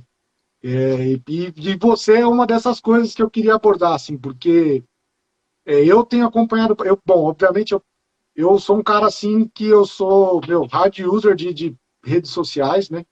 Uhum, Eu sempre gostei, na verdade, sempre foi uma coisa que eu tive bastante afinidade, mas em 2000 2013, 2012, eu já trabalhava com publicidade, na verdade, Uhum, e eu acabei migrando para uma agência que era totalmente focada em social media. uhum, Quando eu fiz isso, muita gente me chamou de louco até, porque na época eu estava trabalhando na Rock Comunicação, que era uma agência bem grande, assim, uma agência premiada, tudo. E, na verdade, eu estava até fazendo freela lá. E aí eles me gostaram do meu trabalho, eles queriam me efetivar lá. E aí pintou uma outra agência, que era uma agência menorzinha, que estava começando, que hoje é uma gigante, na verdade, mas na época estava começando. E os caras me chamaram, falaram, meu, puto, ó, a gente faz redes sociais, etc. Então fiquei com as duas propostas na mão, né? uhum. E, e aí, assim, eu acabei topando ir lá para as redes sociais, porque eu falei, não, eu acho que esse aqui é o futuro. Eu acho que, meu, puta, se eu aprender isso aqui vai ser legal. Então, assim, eu sempre tive essa veia das redes sociais, obviamente, consumo muito, né? Uhum. Então, assim, você mesmo é um cara que, putz, me inspira pra caramba com os conteúdos que você posta, me ajuda muito, sabe? Então, assim, lá no meu dojo eu vejo que muitas pessoas seguem, muitas pessoas consomem o conteúdo. Então, assim, eu queria saber se às vezes você tem, se você acompanha, por exemplo, estatística, essas coisas assim, se você tem noção do alcance do seu conteúdo e de quantas pessoas você ajuda. Sim, então, estatística eu estou sempre acompanhando, né? Tem que, para quem gosta de produzir conteúdo assim, tem que estar sempre dando uma olhada nessa parte aí, conhecer o público, principalmente idade, essa parte demográfica, assim, para você produzir um negócio meio que condizente com o seu público, né? Então eu estou sempre de olho, sim, nessa parte de analítica, né? Analítica, né? Para poder continuar produzindo conteúdo assim que o pessoal queira ver, né? É interessante que é, dos meus seguidores assim, em primeiro lugar tá Brasil, né? Em segundo lugar é Irã. É muita gente do Irã. Irã. E às vezes eles me mandam mensagem no privado, e só que eles não falam inglês muito bem, né? Aí manda às vezes em iraniano, em persa, né? A língua deles é persa, né? Aí eu falei, putz, daqui a pouco eu tenho que aprender persa, porque... Mas é interessante isso aí, né? É legal, né? Isso é muito gostoso, né? Essa possibilidade que dá da internet, a gente poder se comunicar e absorver coisas do mundo inteiro, assim, né? Uhum, Eu também, em 2014, na verdade, assim, foi um período meio sabático meu, assim. Eu fui uhum. morar na Bahia. Eu morei em Arraial da Ajuda, que é um lugar que tem um turismo muito grande, assim, muito grande. Lugar bom, hein? Então, é um lugar ótimo. Então, assim, eu acabei conhecendo gente do mundo inteiro lá, sabe? E, Uhum. putz, é sensacional, né? Você conseguir manter contato com pessoas de diversos lugares, né? Mesmo à distância, assim. Isso é muito, muito bacana, É, é uma coisa. e acaba que, assim, ainda mais nessa situação que a gente está hoje, assim, você acaba se sentindo também que está se comunicando com alguém, assim, né? E aí, quando você se comunica com pessoas de países diferentes, assim, você sente que o mundo também não é tão grande assim, né? É bem interessante. Você Sim, conhece com culturas certeza. diferentes, às vezes sem sair de casa também. É bem legal. Sim, com certeza. E agora eu queria perguntar assim uma curiosidade, já voltando, né, para minha parte aqui, né? Como funciona assim o seu processo criativo, Sensei? Porque eu vejo que você não faz simplesmente as coisas e posta lá, sabe? Eu vejo que Uhum, você tem um cuidado com os layouts, eu vejo que você tem o cuidado em colocar uma moldura lá nos vídeos que você coloca. Então, como uhum. funciona assim o seu processo criativo? Você mesmo corre atrás para aprender a fazer esses layouts? Você tem auxílio de alguém? Como funciona essa parte? Eu aprendi tudo sozinho, assim. Sozinho que eu falo assim, né? Por meio de curso, assim, mas eu faço tudo sozinho, né? Quando eu vejo que assim, eu respondo as perguntas lá, né, no Stories, aí eu vejo que tem um assunto ali que dá para fazer uma postagem um pouco mais aprofundada, eu vou lá e faço, preparo um conteúdo um pouco mais aprofundado naquilo que a pessoa pediu, aí faço lá essa parte gráfica também, apanho um pouco, mas o Canva veio aí para salvar a nossa vida, né? Então eu consigo fazer tudo no Canva, essa parte tanto dos vídeos ali, deixar um pouquinho mais bonitinho ali, e a parte da própria postagem também, né? Fazer deixar legalzinho ali, eu faço tudo sozinho, pelo Canva mesmo. Eu fui aprendendo Legal. por meio de cursos, assim, mas sozinho mesmo. Não, mas tá mandando bem, Cezinho. Parabéns. Oh, obrigado, Mandando valeu. bem no teatro. Legal. E além do seu perfil aqui no Instagram, né? Você tem o canal no YouTube também, onde você posta os vídeos regularmente. Uhum, E eu sei que você tem um blog também, já li bastante coisa lá. uhum, Eu vi inclusive um conteúdo que você postou falando, né, que você gosta muito mais de escrever, na verdade, do que até fazer os vídeos, etc. Mas que por conta das pessoas consumirem mais o vídeo, você acabou, né, mudando aí um pouco da estratégia, assim. uhum. Então, pensando nessa parte aí de escrever, assim, você nunca pensou em lançar um livro? Então, eu tô devendo esse livro aí, na verdade, o pessoal me cobra, né? Na verdade, eu tô escrevendo aí, provavelmente no final do ano já esteja pronto aí, mas é mais falando sobre as minhas experiências. Eu postei até uns textos mais ou menos nessa linha aí, juntando a experiência que eu tive nas lutas com essa parte de desenvolvimento pessoal, assim, o que que se aprende de conceito abstrato com as lutas, né? O que que eu aprendi lutando, assim, tipo, de uma forma mais abstrata, assim, um conceito abstrato que se aprende na luta, assim, que não é tão óbvio assim, né? Então o livro vai ser mais nessa linha, assim, né? O que que eu aprendi em cada luta que eu fiz. Tô escolhendo ainda não escolhi todas as lutas que eu vou colocar no livro, mas eu tô pensando, quer dizer, tô pensando não, tô escrevendo sim.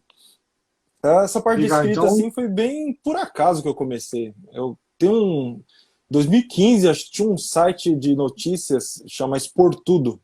Não sei se você conhece. Notícias como não, desculpe.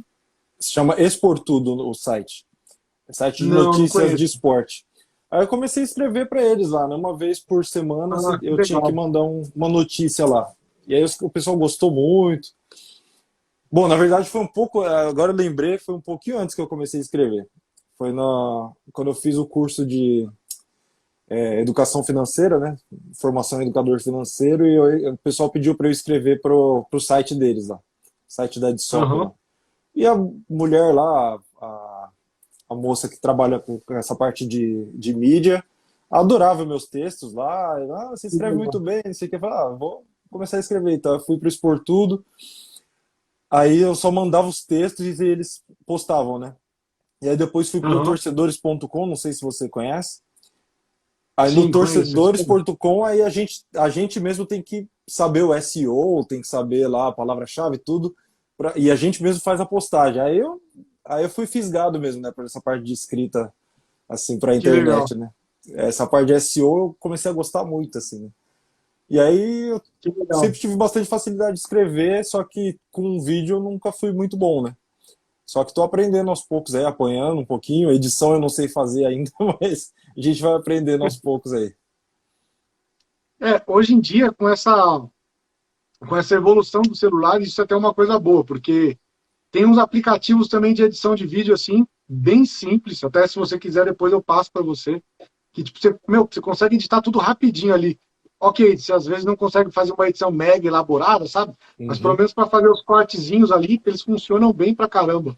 uhum, E é legal, hoje está sendo, acho que, uma live interessante, porque a gente está conhecendo um pouco mais, né, da sua história, né, não só como lutador. Né? Então, acho que talvez muita gente nem sabia dessa parte de produção de conteúdo, de escrever, etc. Muito bacana, Sensei.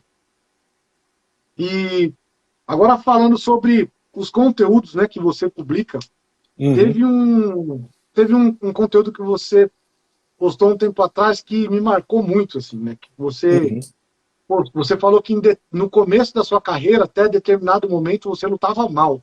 uhum. Acho que é engraçado, porque, assim, para quem sabe da sua história, da sua trajetória, foi impossível, né?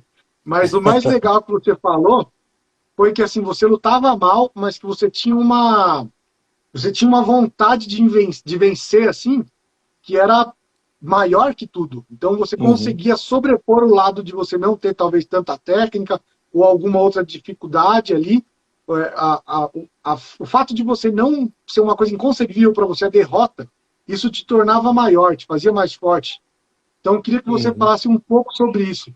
O quão importante é a preparação mental, você está forte psicologicamente.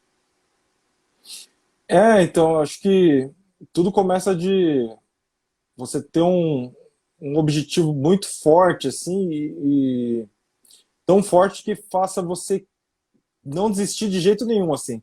O Hélio Gracie falava que a pessoa não pode focar em ganhar, tem que focar em não perder, né?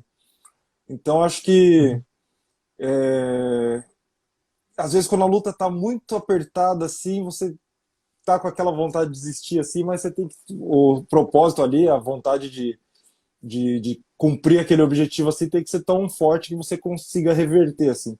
Eu não, assim, igual eu falei, né, no começo da minha carreira, eu olho as lutas hoje lá, dá até vergonha, assim, tipo, eu não tava mal mesmo, assim, né?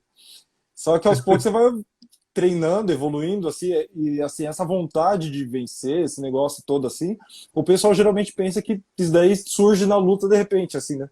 Ah, não, ele deu, é igual nos filmes lá, o cara tá lutando lá e lembra do Surya irmão, lembra de Sonora, não sei quem, e aí você vai lá ai, e reverte a luta, mas não existe isso aí, né?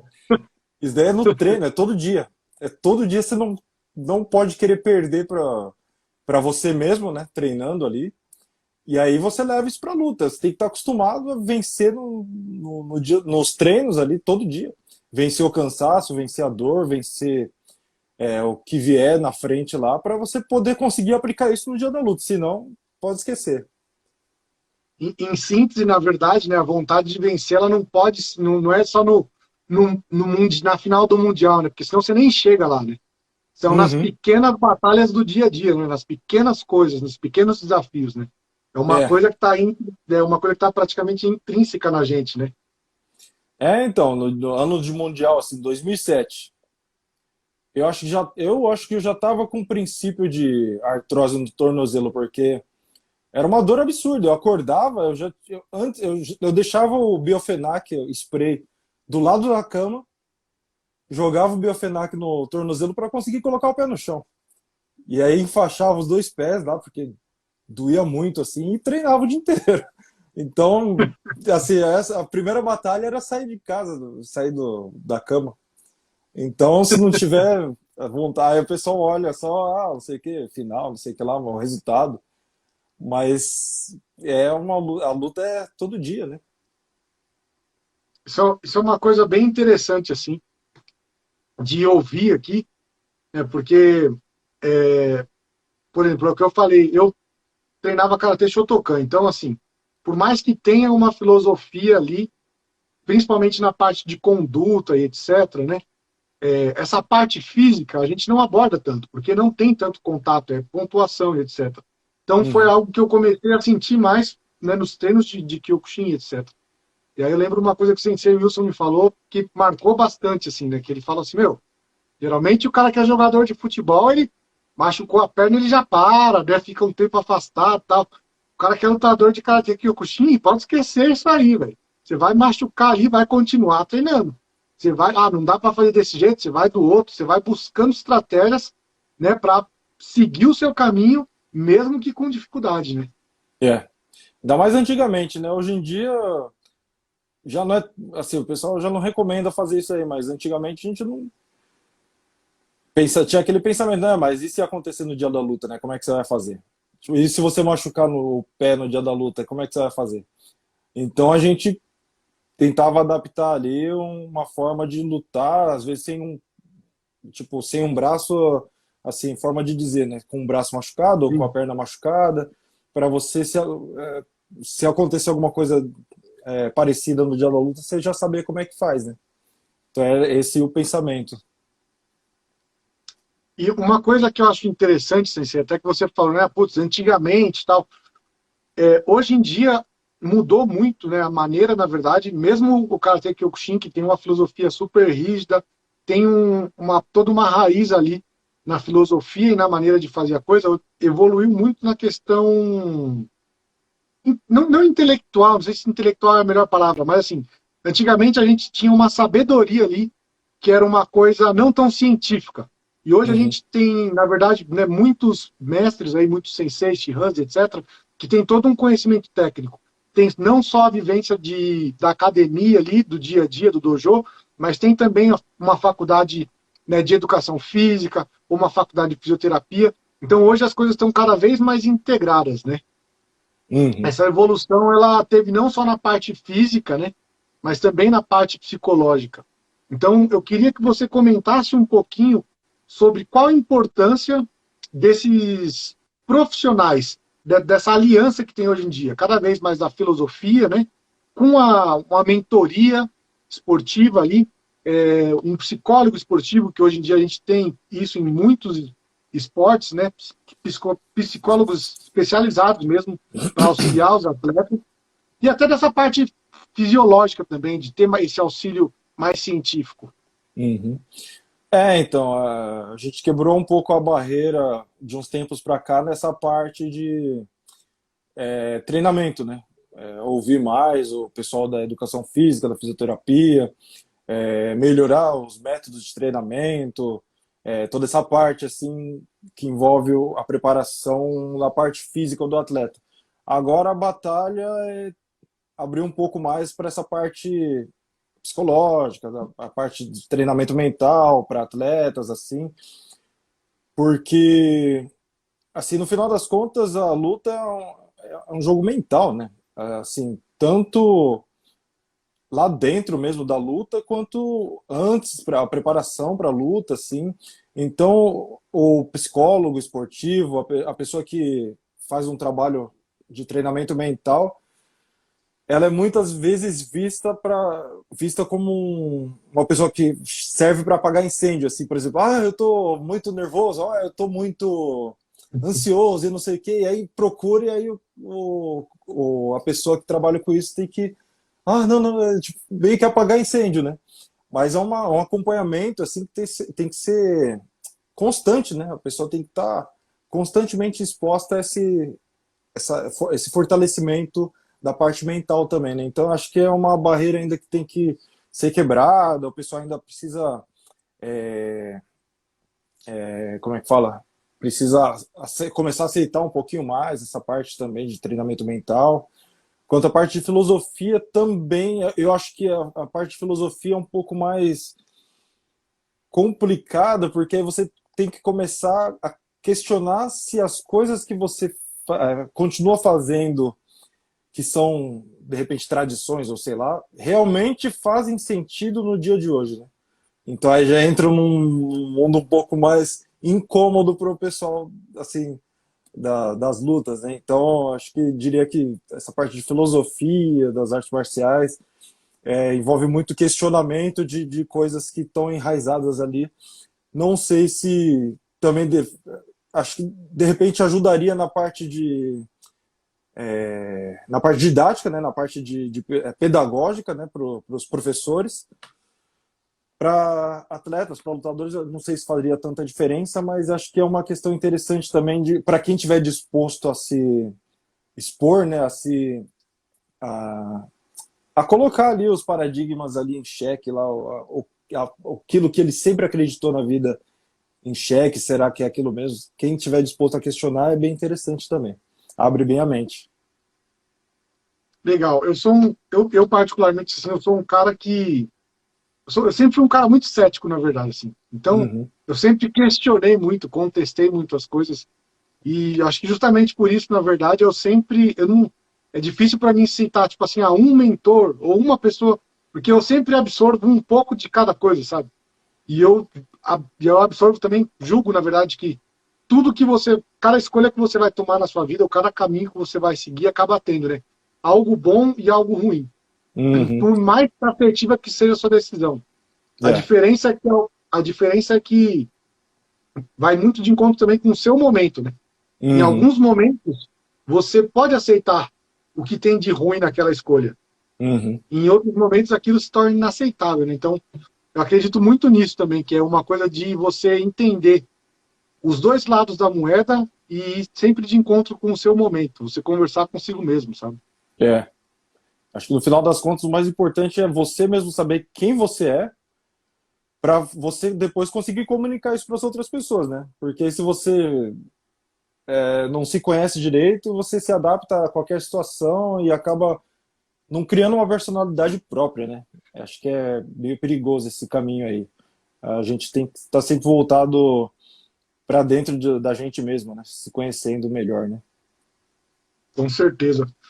Uma coisa que você postou também esses dias que eu achei muito interessante e eu, eu fui muito assim me identifiquei muito, na verdade, é que você fala que, especialmente quando a gente está começando a lutar, a gente precisa ter algumas referências, né? A gente precisa ter alguns ídolos, pessoas para a gente copiar ali e absorver um pouco de cada um.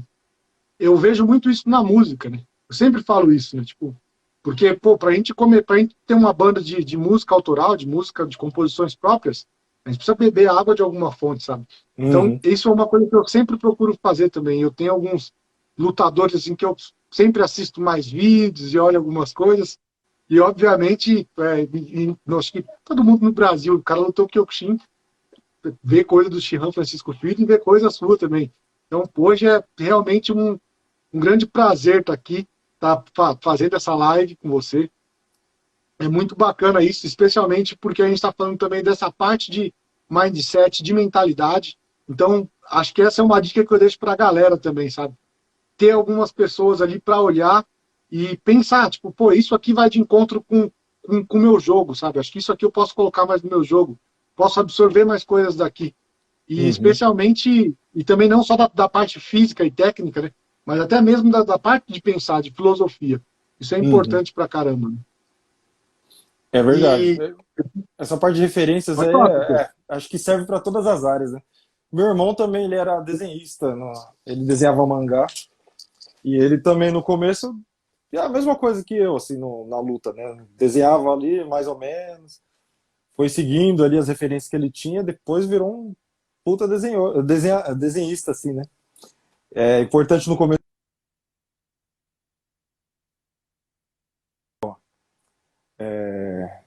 nosso próprio método, seguir nosso próprio caminho, né? Com certeza. Perguntaram aqui pra gente se a live vai ficar salva. Daniel, vai sim, Daniel. Vai ficar salva. Eu tenho um canal no YouTube que chama Bicho Solto INC, né, que é o nome da minha empresa. A gente vai publicar essa live lá, vai publicar o conteúdo na íntegra. A gente também vai publicar alguns trechos, né, os melhores momentos, a gente faz os cortes. Então tudo isso aí vai ficar registrado. E sem ser, voltando a falar sobre essa questão de mindset, né? Foi duas perguntas em uma aí. Como Uhum. você acha que assim, a prática de um esporte, na verdade, pode influenciar no mindset de um ser humano, na construção de um mindset? E aí, depois eu queria falar sobre a parte de luta, na verdade. Como o mindset de um lutador pode influenciar, por exemplo, num cara que quer empreender? Uhum. Então, eu acho que o pessoal tem a tendência de separar corpo da mente, assim, né? O corpo é uma coisa, a mente é outra, mas o corpo é um só, né? Assim, a gente tem a mente que faz parte do corpo. As nossas experiências são mais percebidas através do corpo. Então, o que você precisa para ter mais determinação? Por exemplo, um corredor.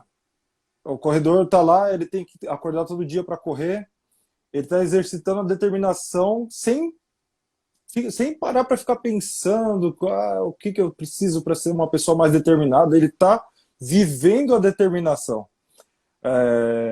Por exemplo, eu preciso ser mais resistente, aí faz uma corrida de longa distância, ele está exercitando a resistência sem ficar, de repente, pensando muito no que seria resistência. Eu preciso ter mais garra, aí o cara vai lá, faz 100 flexões ali. Caramba, eu consegui fazer 100 flexões. Ele está exercitando a garra sem parar para ficar pensando em como seria ter mais garra, não sei o quê. Então, acho que o corpo, ele exercita muita coisa, muito essa parte de que depois você vai parar para refletir, essas partes mais sutis assim, você já está exercitando através da prática de atividade física, através da luta em si, raciocínio rápido que você precisa ter na luta, muita coisa que você exercita na luta, você na hora não para ficar pensando, né? Não tem nem tempo de ficar pensando, mas aí se você sentar e parar para pensar, o que que eu precisei para ganhar aquela luta? O que que eu precisei para conseguir fazer aquele exercício que eu não estava conseguindo? O que que eu precisei para passar no exame de faixa? Aí você começa a ver que foi determinação, foi disciplina, foi não sei o quê, e aí você começa a ver que os conceitos abstratos foram exercitados ali sem você perceber, sem você ficar pensando muito neles, né? Então acho que é muito importante ter essa percepção assim, do corpo, não só não como uma coisa separada da mente, mas integrada, né? O pessoal não pode ter essa separação, assim, não fazer muito essa separação. Agora, da mesma forma ocorre também para quem quer empreender, né? Para quem quer ter um negócio, as mesmas competências são exigidas para quem quer ser um empresário. Tem que ter muita resiliência. Você vê, geralmente os empresários, grandes empresários, eles praticam algum esporte, né? O próprio Amoedo lá é triatleta, o cara lá esqueci agora, Abílio Diniz, corre. Então esse exercício diário lá dessas competências com certeza ajuda eles na área de empreendedorismo, na área de negócios também. Legal, Sensei. E agora uma coisa interessante, né, que você falou aí, da gente acabar exercitando vários pontos, né, de forma quase que inconsciente através do corpo, né? E Uhum. em tese você vai traduzir muitos desses exercícios mentais que você fez nas lutas no livro que você vai lançar até o final do ano. Sim, eu não sei se você viu alguns textos meus lá, tem um que eu falo sobre gestão do tempo numa luta, outro eu falo sobre autoconhecimento. Eu vou fazer mais ou menos isso aí, né? Transmitir essa parte aí do que eu aprendi em cada luta, mas essa parte mais abstrata eu vou colocar, assim, fazer a relação com a luta que eu fiz ali e colocar nos textos ali. Legal demais, Sensei. E assim, uma coisa que você tem também, você tem um projeto mesmo de mentoria, né, que é o Profissão Lutador. Isso. Então, na Queria que você verdade, falasse um pouquinho mais pra gente, assim. uhum. Na verdade, o Profissão Lutador é um programa que ele tem 3 meses de duração. A pessoa adquire ali o programa, ela recebe um PDF ali que o ideal é imprimir. Imprimir e fazer os exercícios diariamente ali. A partir de que ela adquire o programa, tem o PDF que ela recebe e os e-mails que ela vai receber semanalmente para usar cada ferramenta que está descrita ali no PDF, que está mostrado ali no PDF, né? Então, é um programa que tem o PDF, tem as ferramentas, né, dentro do PDF, tem os e-mails que você vai recebendo como instruções para como usar a ferramenta, né, as ferramentas. E o objetivo é a pessoa se organizar, principalmente para pessoas que querem ser lutadores assim, mas não necessariamente profissionais, mas que querem seguir a luta como objetivo de vida, assim, né? E aprender a se organizar nessa parte de gestão da própria carreira, né? Então, tem bastante coisa sobre como se programar para chegar numa luta, como montar a estratégia de luta, como analisar o adversário, saber seus pontos fortes, fracos, os pontos fortes, fracos do adversário, o que você precisa saber. Parte pessoal também, vida pessoal também, organizar a vida pessoal como atleta, assim. Então foi uma coisa que eu fui estudando e eu pensei que se eu tivesse isso na época que era atleta, as coisas seriam um pouco mais fáceis para mim, né? Então eu decidi elaborar esse programa, né? E aí disponibilizei ali para o pessoal que queira adquirir, né? Legal. Ouvir pessoas mais experientes é fundamental, né? Ajuda bastante. A gente facilita, abre caminhos ali de formas mais tranquilas, digamos assim, né? Uhum. E, bom, Sensei, eu queria fazer um ping-pong aqui agora com você. Eu vou falar, eu vou citar aqui, né, alguns lutadores, assim, não lutadores, na verdade.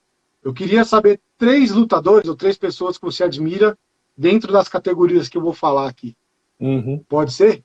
Pode, pode. Então, assim, eu queria pedir três lutadores de Karate Kyokushin. Ah, Ryuji Sobe, Sergei Ospov e Let Kurbanov. O Let nossa, principalmente o Let, eu tenho muito contato com ele, ainda bem amigo meu, assim. É mesmo? É. Que legal. E três kickboxers. Peter Aerts, Ernesto Rust e Rico Verhoeven. Legal. Três lutadores de MMA. Khabib Nurmagomedov, Emelianenko Fedor e Anderson Silva. Show. E agora eu queria pedir três mentores ou influencers, pessoas que você gosta nessa parte de mindset, de construção de mindset. Eu acompanho bastante o Joel J. Caramba, fugiu o nome dele agora. É um filósofo, caramba. Esqueci o nome dele agora. Eu acompanho o Joel J. O... Caramba, agora de filósofo assim, desses mais famosos assim, você lembra os nomes? Eu Pode esqueci. ser, pode ser gente contemporânea também, assim, ou até Então, gente, pessoa que influencia mentalmente, sabe? é Pode ser. contemporâneo mesmo, é desses mais famosos assim, eu esqueci agora. Porque tem o Pondé, Jojo Pondé e tem aquele outro. Não é o Cortella, não, é um bem engraçado, caramba. Careca. Bem Não, também não é engraçado. Caramba. É. Isso, Olavo de Carvalho, é esse aí. Lá os É. caras. Aham. Legal. E agora eu queria partir para as perguntas, então. Eu vi que Uhum. tem algumas aqui na caixinha, mas eu abri uma caixinha nos meus stories e aí já tem duas perguntas aqui. Uhum. Então, a primeira pergunta é: o que o Karate Kyokushin proporcionou psicologicamente na sua maneira de viver a vida? Pergunta do João Victor, lá do Dojo Mauá. É, ser resiliente, as partes, as fases não tão boas da vida, assim, conseguir encarar a vida assim sempre conseguir enxergar uma alternativa ali, de sempre conseguir enxergar uma solução diante de alguma adversidade que venha a acontecer, né? Então a gente aprende na luta que é como se fosse um jogo de xadrez. De repente você está machucado em uma parte, mas você tem que conseguir encontrar uma forma de contornar aquilo para conseguir vencer a luta. E acho que isso se aplica bastante à vida também. Vai ter fase da vida que a gente vai ter bastante adversidade, vai ter fases não tão boas que a gente consegue encontrar uma solução para passar por aquilo. Show de bola, Sensei. E a segunda pergunta que eu recebi aqui, né, antecipadamente, é se você tem alguma dica ou recomenda alguma estratégia para as pessoas mais baixas, como de 1,58, por exemplo, se dá bem em lutas com pessoas bem mais altas, que nem você, assim, por exemplo. Quem perguntou isso é a Juliana Menezes, do Dojo Suzano, minha irmã, no caso. Uhum, legal. Acho que tem duas formas, né? Uma é ou você desenvolve muita velocidade. Eu acho que essa é, assim, para mim, a forma preferida de a abordagem preferida de assim, alguém que seja um pouco mais baixo, assim, adotar, né? Desenvolver muita velocidade para você conseguir entrar e sair rápido. Entrar para fazer a sua sequência e sair rápido. Entrar e sair rápido. Nunca ficar parado no mesmo lugar, né? Ou fazer o adversário ficar perdido, né? E a outra é você acostumar seu corpo a receber pancada assim e colar no adversário. Manter sempre a curta distância, manter sempre pressionando, fazer com que o adversário vá para trás.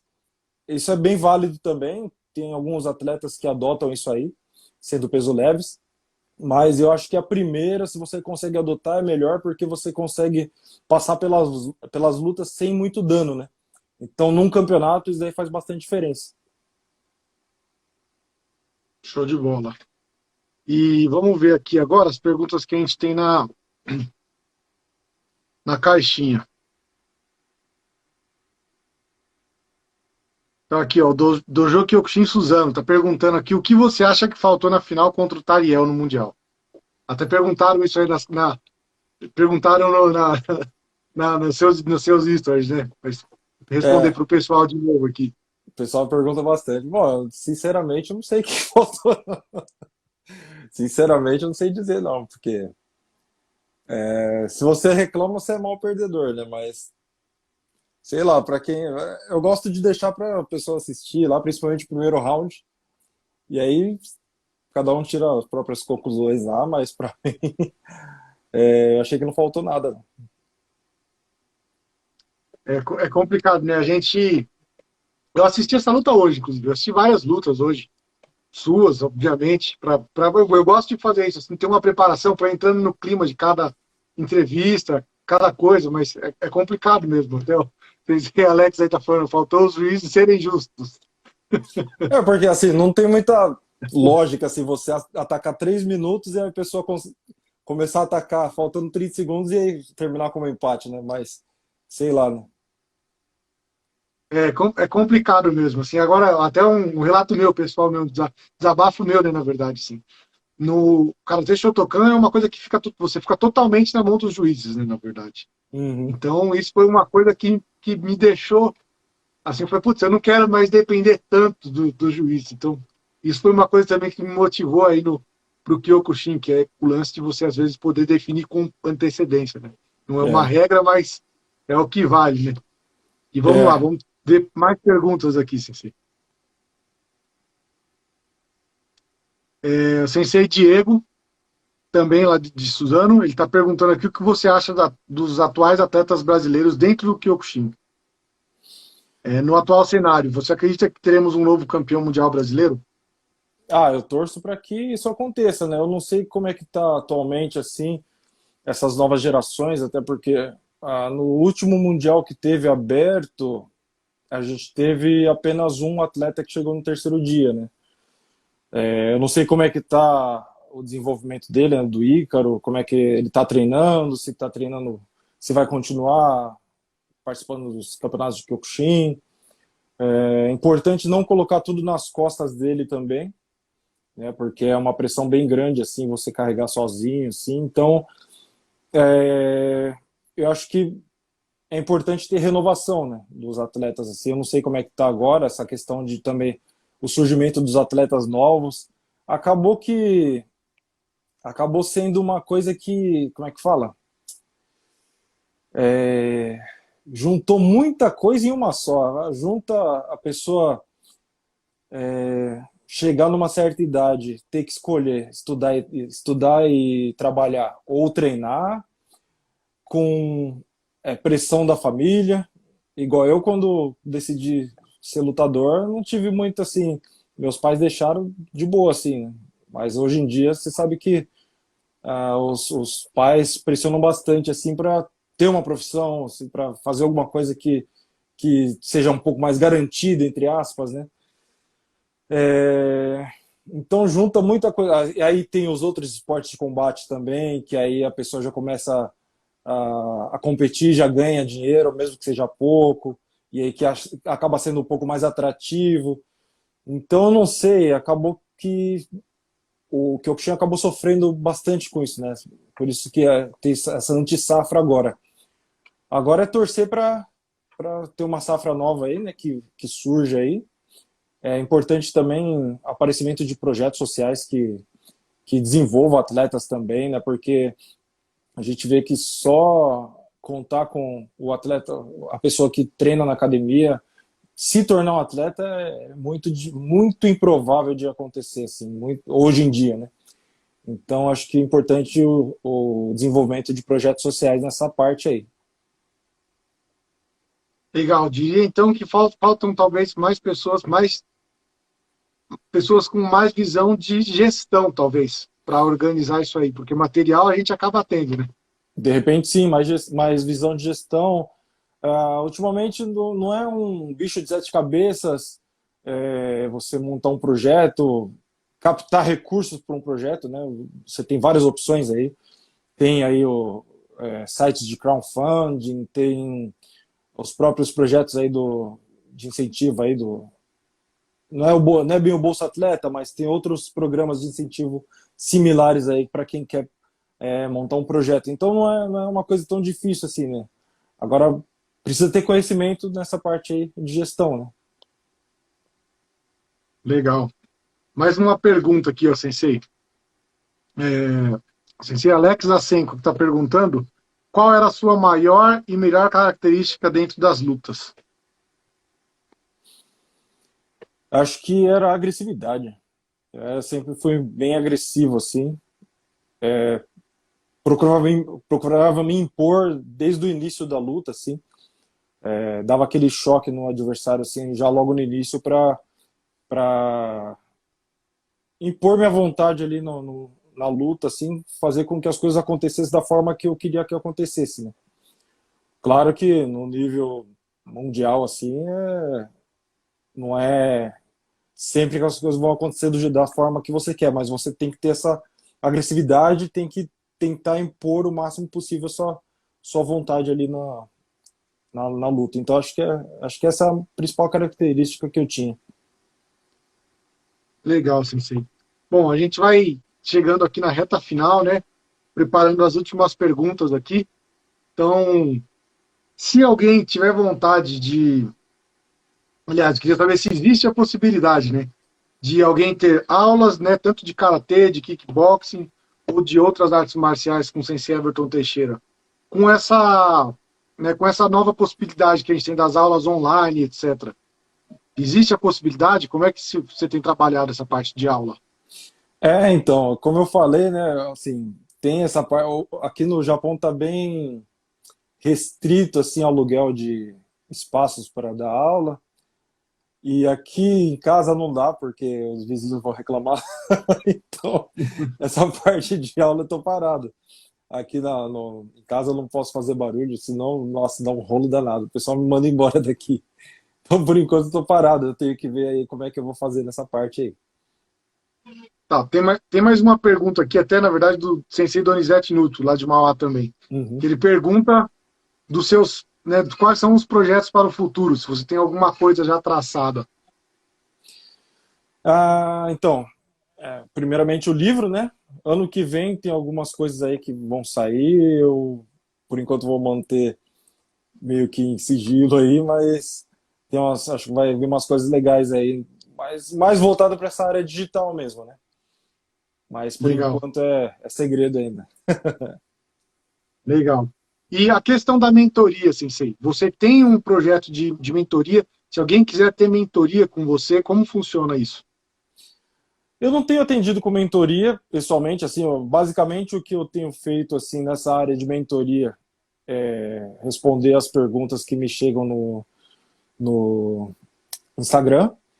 Né? Eu tive, assim, trabalhei com essa parte de coaching, né, um tempo atrás, mas eu acredito que no meu perfil a mentoria se encaixa um pouco melhor, porque o coaching, ele, assim, ele exige que a pessoa que está passando pelo processo assim tenha, como é que fala? Eu não posso chegar e passar a minha experiência para essa pessoa, né? Ela tem que descobrir, eu tenho que estimular ela a descobrir as coisas por si só. Agora, eu acho interessante eu passar para a pessoa que tá fazendo o acompanhamento comigo as experiências que eu tive também, né? Porque ela acaba se inspirando, acaba Claro. tendo insights às vezes até maiores do que no coaching, né? Então, eu tenho focado mais nessa parte. Eu achei que a mentoria se encaixa mais para mim.